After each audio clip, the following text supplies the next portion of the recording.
Koska txiki horretan ez da askotan egon Irujo, baina gaur horretara bortxatu du Sebastianek. Pampi eta Xala ere gogoan izan ditu, harremanak pixka bat oztuak izanagatik. Ez ditu antzi. Pampi laduz Maixua eta If Salaberri Xala. Hainbat entrenamendutan lagun izan duena.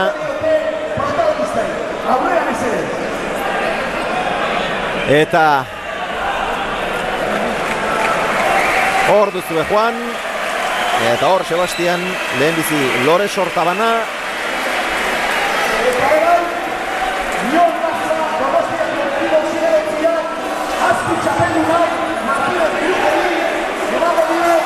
Juan Martínez de Irujo, pennatan oraindik ere buruari eragiten dio.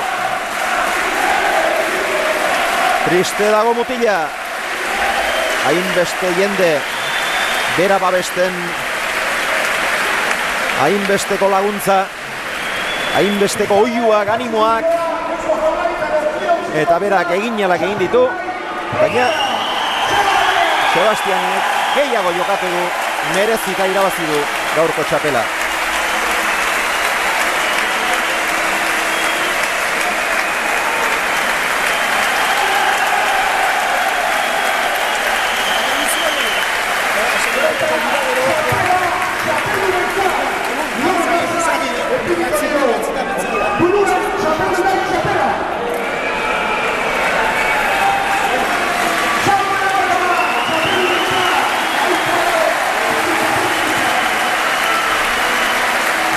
Eta bederatziko lauterdiko txapelduna Sebastian González.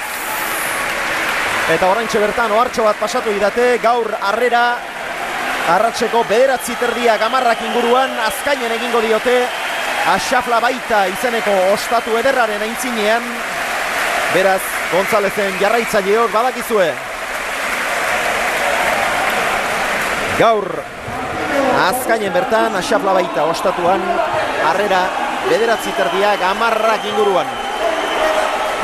Ea zer dion Juan Martínez de Irujo. Gemarekin dago, bere eskalagunarekin. Juan,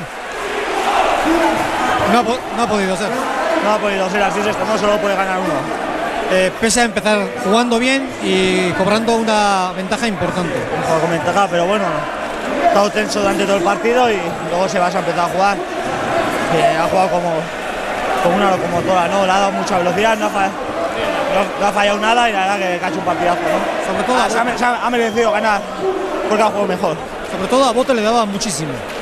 No sabe ni dónde ponerte, ¿no? Si no se iba a tirar a 2 paredes, se va a echar por la pared, le da mucha velocidad y colocarse es muy difícil, ¿no? Pero bueno, así es esto, esperar otro año y así el año que viene nos podemos quedar campeones. Parece que te tiene tomada la medida, ¿no? Siempre te da mucho trabajo. Sí, Sebas es un protege que juega muchísimo, ¿no? Igual jugamos mañana, igual le gano yo, ¿no? Pero hay que ganar ese aquí los torneos, él me ha ganado 2 veces y no hay nada que hacer. Sé que ahora es difícil verlo desde esta perspectiva, pero has estado este año también en 2 grandes finales, 2 veces la chapela. En fin, ya sé que ahora no consuela, pero es importante. Me ha faltado poner la guinda, ¿no? Habría sido ya la hostia, ¿no? Pero bueno, me quedo ya mañana pasado pensando fríamente, pues he ganado parejas, he ganado mano a mano, he quedado subcampeón, 4,5, pero bueno, cada vez que salgo al frontón salgo a ganar y cada vez que me toque que empiezo, pues también quiero ganar, ¿no? Y ahora nada, a pasarlo bien esta noche y a recuperar y a pasar este mal trago, ¿no? Es que recasco, Juan. Vale, sube ahí.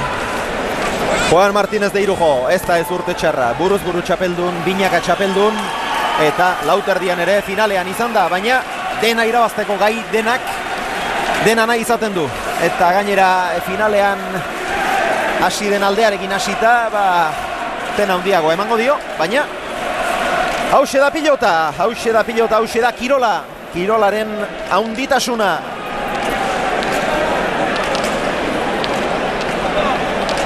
Tira, guk aurrez etenalditxo bat egin aurretik. Estadistikei gainbegirada bat eman behar diegu, eta gero beste pare bat gauza ere baditugu, batetik tantorik onena eskainiko dizuegu, gure ustez tantorik onena izan dena, eta noski lehiaketaren irabazlea zein den esango dizuegu. Juan Martínez de Irujok eginak 12, galduak 8, eginak sakez 4, hasiera hartantxe gehienak, dejada 3, airez 5, galduak 8 berriz, marrazatzetik 3 joan zaizkio, erasoan bat galdu du, 3 pilota hon eta behartutako bat ere bai.